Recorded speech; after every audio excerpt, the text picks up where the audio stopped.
नमस्कार। आपका अखबार के इस अंक में आपका स्वागत है। मैं हूं प्रदीप सिंह। किसी के घर से, किसी के सरकारी आवास से अगर नोटों से भरा हुआ एक कमरा मिले, बैग नहीं, अटैची नहीं, सूटकेस नहीं, पूरा कमरा नोटों से भरा हुआ मिले, ऐसा कब होता है? इनकम टैक्स की रेड हो, ईडी की रेड हो। तो उसके बाद क्या होता है? वोट गिनने की मशीनें आती हैं, वोट गिना जाता है, पूरी मीडिया में चर्चा होता है, सब जगह चर्चा होता है कि इतने करोड़ आज गिन लिए गए, इतने करोड़ आज गिनती हुई, कहाँ से आया। जिसके यहाँ छापा पड़ा है, जिसके यहाँ से नोट बरामद हुआ है, उसका पूरा इतिहास, मतलब उसकी कुंडली खोली जाती है। लेकिन दिल्ली में एक सरकारी आवास से नोटों से भरा हुआ कमरा मिला। परिस्थिति क्या थी? घर में आग लग गई अचानक। किस वजह से लगी पता नहीं है। घर का मालिक उस समय घर पर नहीं था। उनके बेटे ने या परिवार के किसी दूसरे सदस्य ने फायर ब्रिगेड को फ़ोन कर दिया। आनन फानन में फायर ब्रिगेड पहुंच गया, क्योंकि वीवीआईपी थे। और आपको बता दें कि वो दिल्ली हाई कोर्ट के माननीय न्यायाधीश थे, जिनका नाम यशवंत वर्मा है। पुलिस भी पहुंची। कमरा खोला गया तो नोटों से भरा हुआ था कमरा। अब जाहिर है कि ये बड़ा सेंसिटिव मामला हो गया, तो ऊपर सरकार में इन्फॉर्म किया गया होगा और सुप्रीम कोर्ट को भी सूचना दी गई। अब आप ज़रा 1 मिनट के लिए कल्पना कीजिए कि उसके बाद क्या हुआ या क्या होना चाहिए था। अगर कोई सामान्य व्यक्ति से मतलब जिसके घर में एक कमरा नोटों से भरा हुआ हो, वो सामान्य व्यक्ति नहीं हो सकता, लेकिन कोई भी दूसरा नागरिक होता, अगर वो न्यायाधीश ना होता तो क्या होता? पुलिस की वैन में बैठकर जाता हुआ उसका चित्र आप देखते, वीडियो आप देखते। लेकिन ऐसा कुछ नहीं हुआ।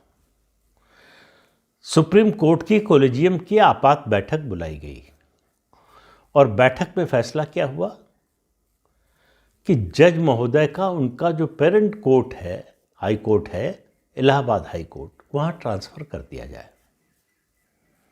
यानी क्या किया है सुप्रीम कोर्ट ने कि न्यायाधीश महोदय का एक एटीएम बंद कर दिया है, दूसरा एटीएम खुला रहे, इसकी व्यवस्था कर दी है। सवाल ये है कि वो 3 साल से, बल्कि ज़्यादा समय, 4 साल लगभग हो रहे होंगे, 2021 से दिल्ली हाई कोर्ट के जज हैं, उससे पहले इलाहाबाद हाई कोर्ट के जज थे। तो उनके खिलाफ कोई एक्शन क्यों नहीं होना चाहिए? कोई जज अगर इस तरह से इतने बड़े कैश के साथ पकड़ा जाता है, जाहिर है कि उनकी तनख्वाह का पैसा तो रखा नहीं था। कहा जा रहा है कि जो अभी शुरुआती अनुमान कि अगर जज साहब अगले 10,000 साल तक नौकरी करते रहते, तब शायद इतना वेतन उनका जमा हो पाता। इस गणित में, इस अंगणित में कितनी सच्चाई है, गलत है, वो अलग बात है। लेकिन सच्चाई ये है कि उनके घर पर पुलिस और फायर ब्रिगेड पहुंची तो एक कमरा नोटों से भरा हुआ मिला और सुप्रीम कोर्ट ने बहुत विचार किया। कोलिजियम के सदस्य बैठे। अब आप मान लीजिए कि भारत में जो हमारी न्याय प्रणाली है, न्याय व्यवस्था है, उसमें सुप्रीम कोर्ट की कोलिजियम से ज़्यादा सुपर कोई नहीं हो सकता, उससे ज़्यादा अधिकार प्राप्त कोई नहीं है। तो सुप्रीम कोर्ट आए दिन वकीलों को हड़काता रहता है, भाषण देता है। किस बात पर? भ्रष्टाचार नहीं होना चाहिए, कैसे ईमानदारी होनी चाहिए। अगर भ्रष्टाचार करने वाला सिपाही 2,000 रुपये की रिश्वत लेते हुए पकड़ा गया हो, जाहिर है कि सुप्रीम कोर्ट नहीं जाता, लेकिन किसी भी न्यायालय में जाता है तो उसको क्या सुनने को मिलता है? पहली बात तो उसको तत्काल जो है सस्पेंड किया जाता है, गिरफ्तारी होती है ज़्यादातर मामलों में। लेकिन न्यायाधीश महोदय तो इन सब से ऊपर है। इस देश में सही मायने में अगर संविधान और कानून से कोई ऊपर है तो वो इस देश के न्यायाधीश हैं।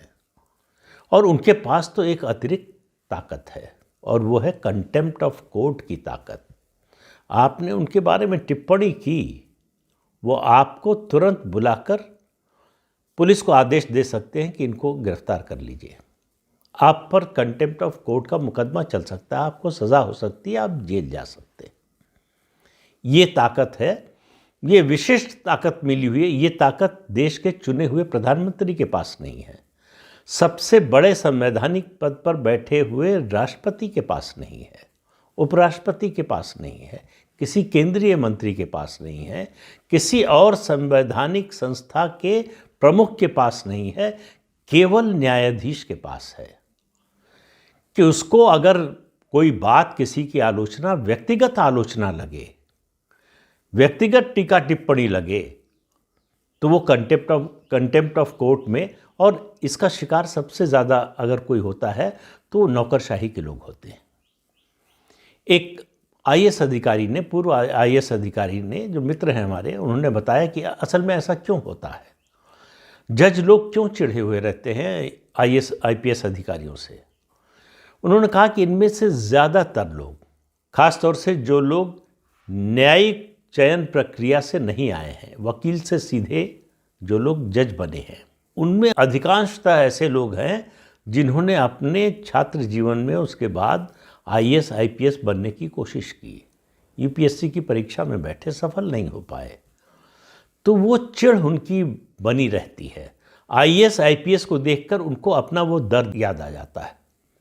तो बात बात पर छोटे अफसर से लेकर राज्य के मुख्य सचिव तक और केंद्र के किसी भी सचिव को कभी भी न्यायाधीश महोदय तलब कर सकते हैं अपनी अदालत में खड़े रहो आके।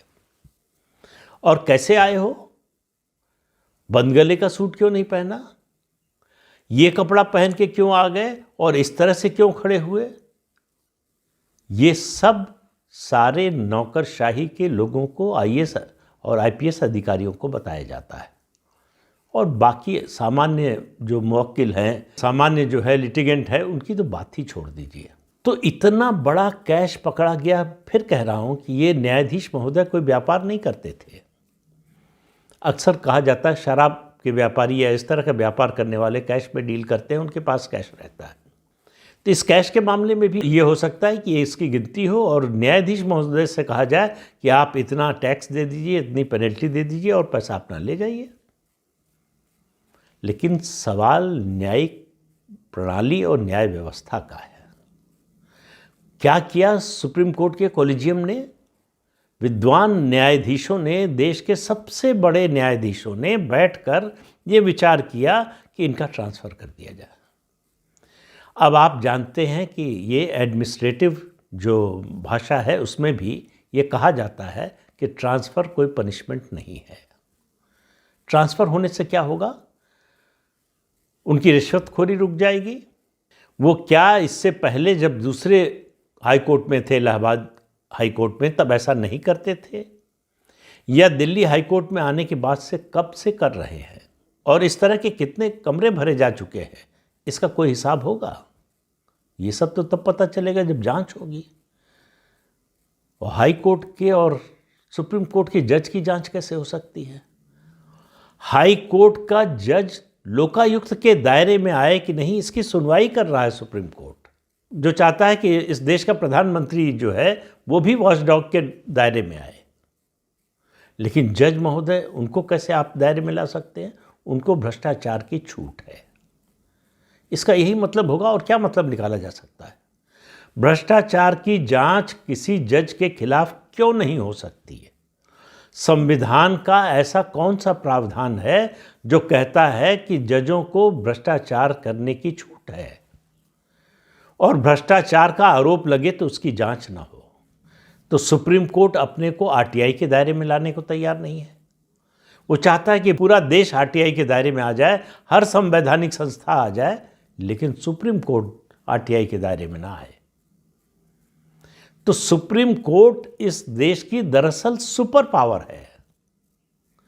वो केवल न्याय प्रणाली, न्याय व्यवस्था नहीं चलाते, वो देश चलाते हैं। वो बताते हैं कि किस सड़क की और किस नाली की सफाई कैसे होनी चाहिए, कब होनी चाहिए, ये सड़क यहाँ से जानी चाहिए कि नहीं जानी चाहिए। अगर सड़क जाम करके लोग बैठे हैं महीनों से, साल से, तो उनको हटाया जाए कि नहीं, ये फैसला नौकरशाही नहीं करेगी, सरकार नहीं करेगी, न्यायाधीश महोदय करेंगे। और लोगों को कितनी परेशानी हो रही है।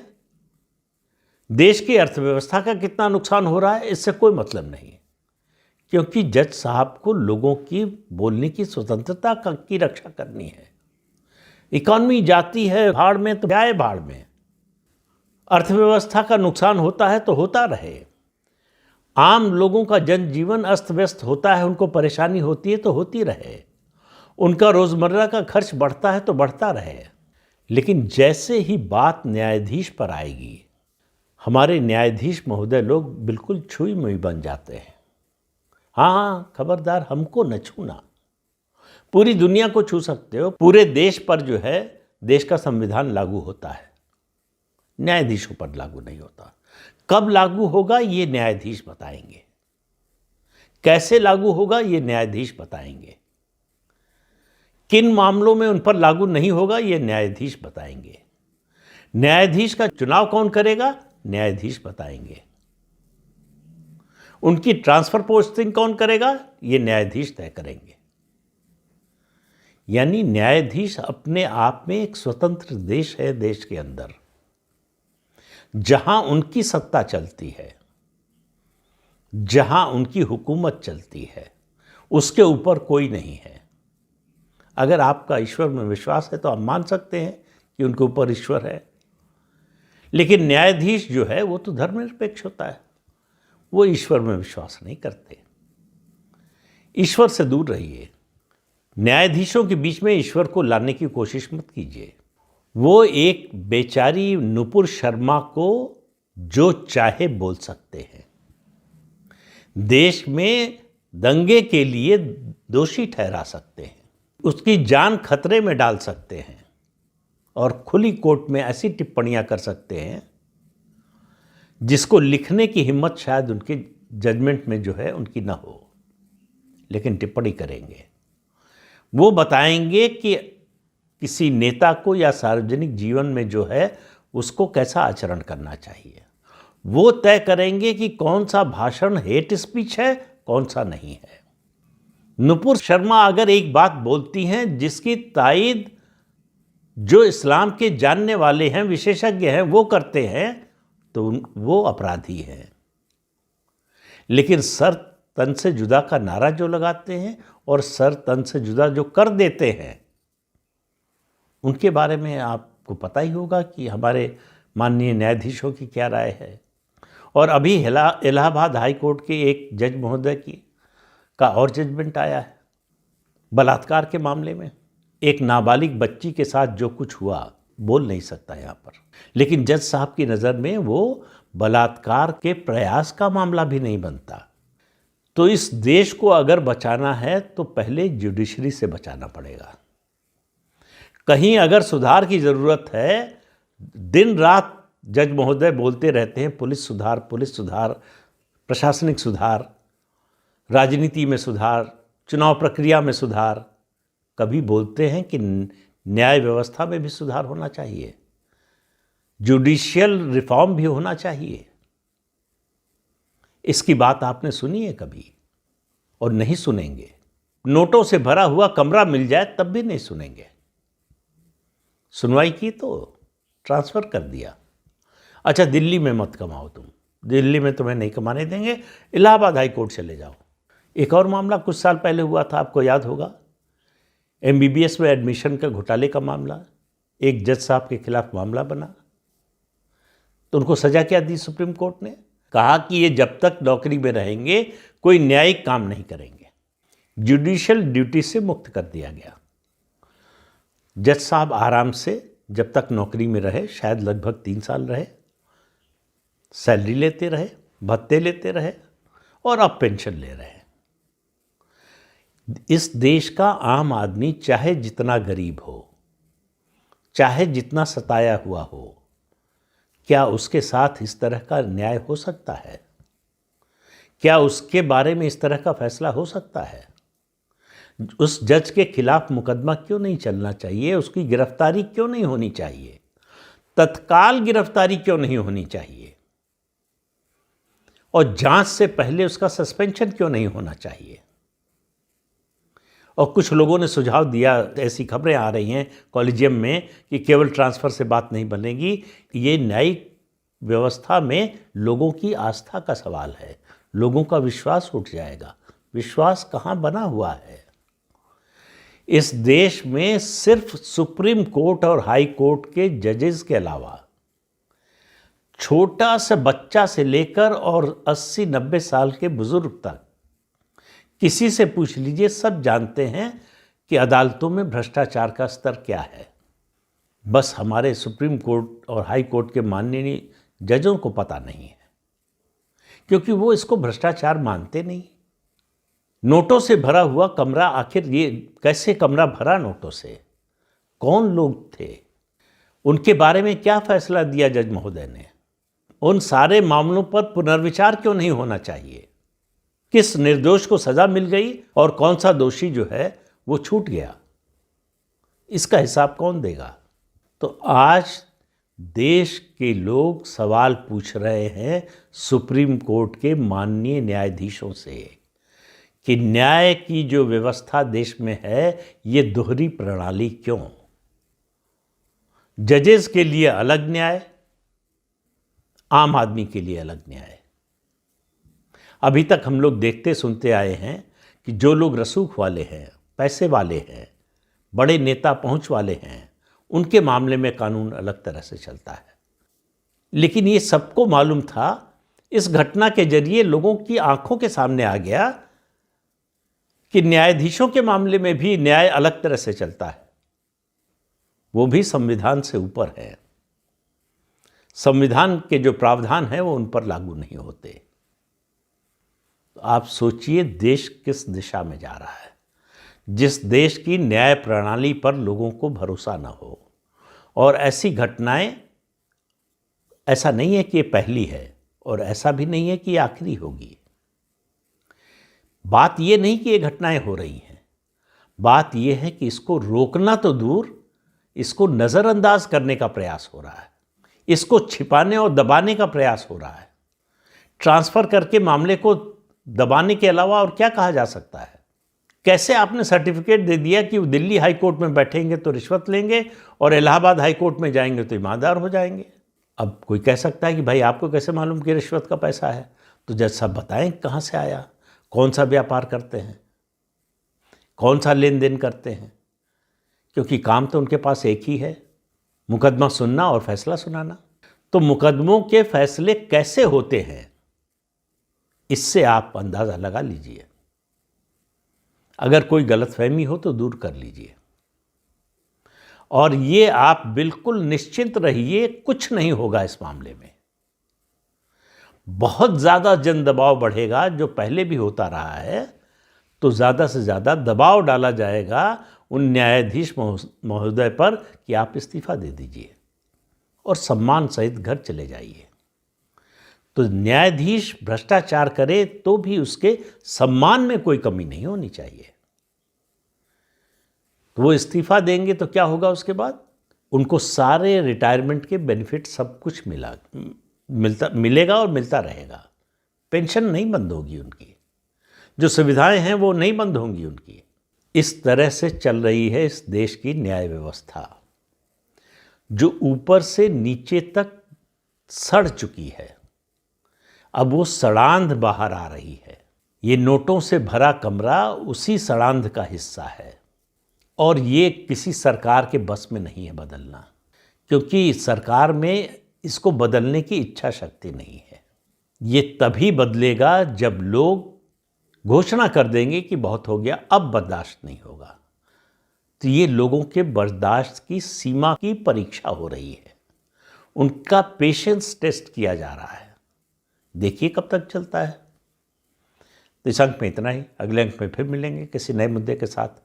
तब तक के लिए अनुमति दीजिए। आपसे अनुरोध है कि चैनल देखिए, शेयर कीजिए, लाइक कीजिए और सब्सक्राइब जरूर कीजिए। नमस्कार।